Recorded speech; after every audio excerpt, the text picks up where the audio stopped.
Hey guys, today we're going over 10 tips and tricks that will help you rank up in Rainbow Six Siege. Whether you're a high rank or a low rank, this video will help you understand the game better. These tips will range from things you physically do in-game to things you do outside of the game as well. So coming at tip number 1, we have aim at head height. Siege is a one-shot headshot game. When you aim at chest or god forbid crotch level, you force yourself to only hit body shots, which could take 5 or 6 bullets to kill the enemy.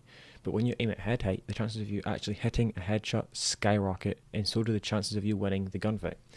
So always make sure to keep your crosshair at head level.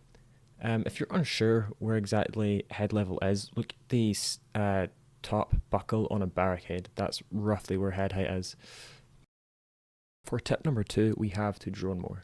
Drones are your best friend in Siege. The most important thing in this game is intel. There are several ways to use your drones in Siege, from pre-placed, for example this one in Lounge of Clubhouse,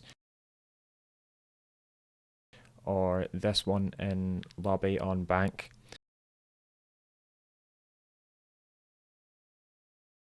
to droning you or your teammates into the building. It is much safer to drone than to face check. It's also much harder for the enemy to see, so you can have the element of surprise. You always want to be going to a room with as much intel as you can reasonably get. Just watch out for run-outs from Souls or Pulse. Tip number 3 is don't get tilted. Above all else, Siege is a mental game. If you let your emotions play for you, you're going to play worse.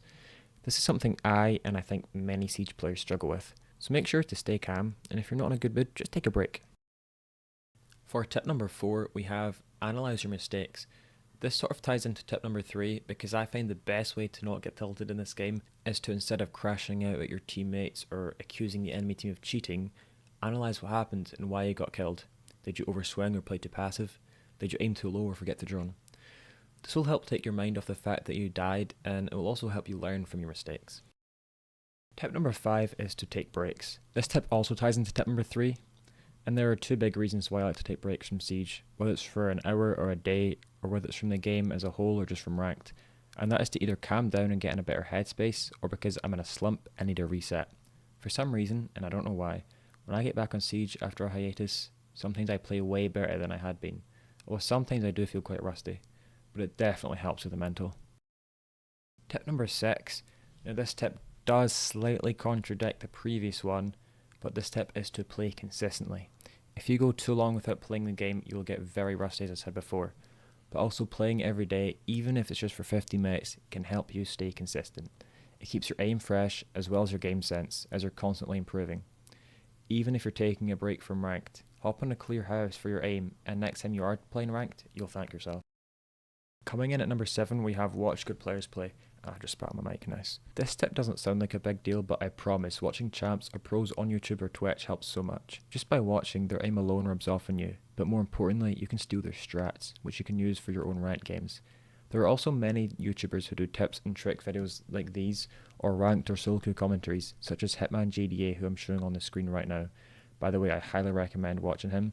I watch him a ton and it's helped so much with my solo queuing. Watching these can help you understand the mind of a high level player better and understand why they do what they do. Tip number 8, and this is one of the most important ones, is to plan your push. Planning your push helps so much. Rather than mindlessly ash rushing, set up a pre-placed drone wherever you're pushing, talk to your teammates if you can, and if not, see what ops they are and pick one based off of that. This is called reading a play.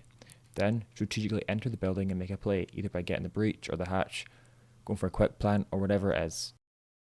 Tip number 9 builds on tip number 8, which is push with your team more. Pushing with your team is very important, and it's something I struggle to remember to do myself sometimes. Pushing with your team has 3 big benefits. The first one is that they can drone you in, so you can move in straight off their drone. This is better than just droning yourself in, because there's less time between the act of droning and taking space, which reduces the chance of an enemy moving into the space in that time. Reason number 2 is that if you get into a gunfight, the chances of you winning it are way higher if your team's holding you, and even if you do lose it, your team can easily get your refrag. This is when your team swings off your body to get the person who killed you, which evens out the teams. The third reason why pushing their team is so important is because it helps with things like getting the breach.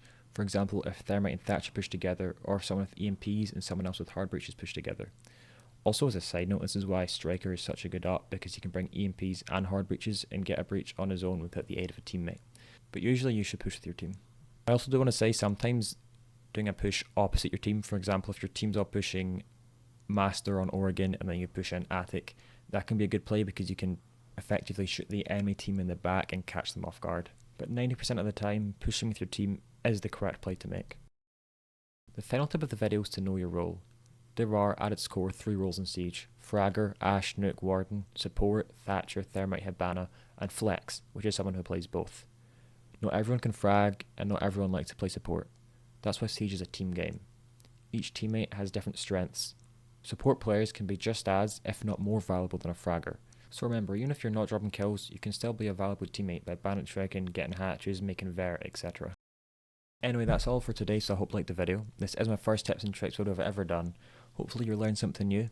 I am going to make more of these videos in the future, so please give me a like, subscribe, come back and check out my channel in the future. Also, check out my Twitch, which is on the screen right now, and it's also linked below. We're live there every day. Come tune in, say hello. I love chatting with people, playing with viewers, stuff like that. Yeah, so thank you for watching, and I'll see you in the next one. Peace.